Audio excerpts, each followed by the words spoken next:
I'm Pat Mayo with your DraftKings picks for Week 17 at wide receiver, tight end, and quarterback. Maybe jam them all together with some correlated stacks as well. First up, wide receiver position. I think it's a pay up or pay mid-tier week because we already talked about in the running back video that there's a substantial amount of salary cap that you can save at both running back and defense this week, allowing you to pay up for a stud or two and then hit that mid-tier if you really want to.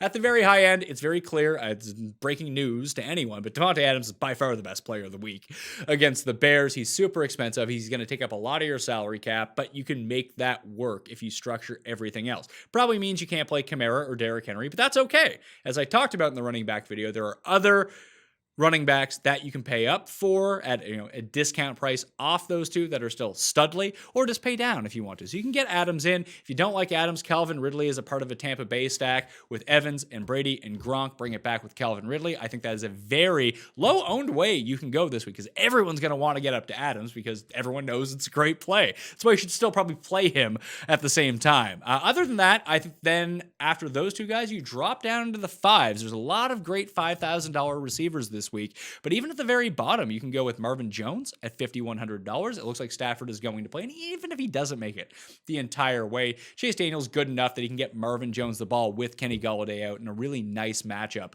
this week against Minnesota. That game in general, probably even stacking the Cousins, Thielen, Jefferson side of the ball, bring it back with Marvin Jones or potentially TJ Hawkinson. Or if you want to roll the dice and think that Stafford can make it through this game, it's a great scenario to be in. Then you can bring it back with one or even two of the options on the Minnesota side of the ball if you really want to. That's all really expensive, but again, pay down at defense, pay down at running back, you can make it work. Other than that, Rashard Higgins is probably the best $4,000 receiver at $4,500, although I do like DJ Chark in this matchup where the Jags should be playing from behind, throwing the ball a ton.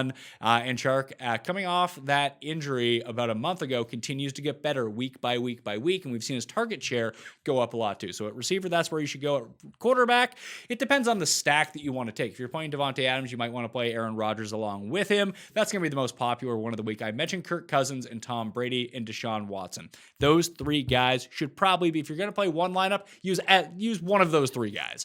Cousins is the cheapest. He's probably the worst of the bunch, but that is the highest total game on the slate. So one to attack if you really want to go down that route. Brady's hard to correlate with because we don't know where the ball is going to go. He has so many options. So you could potentially even play Brady by himself in a game that looks like they're running everyone out there for the entire game. Put it this way, if Tom Brady leaves the game at halftime, again, it's because he's thrown 5 touchdowns, not because they're worried about him getting injured. So if you really want to do that stack, again, you can go Brady, Evans, maybe even Gronk because he's a little bit cheaper along the same side. Bring it back with Calvin Ridley. You are good to go in that circumstance. If you're just going to play a one-off at tight end and not put it in as a part of your stack, you have flexibility at any tier. George Kittle is way cheaper than he should be at $6,000. He's a fine play. I prefer Jeff Wilson to play from the San Francisco side of the ball, but if you don't play him, Kittle at the same price makes a lot of sense. TJ Hawkinson, a bit riskier because you don't know the health status of Matthew Stafford, but his price is down. I like his spot too.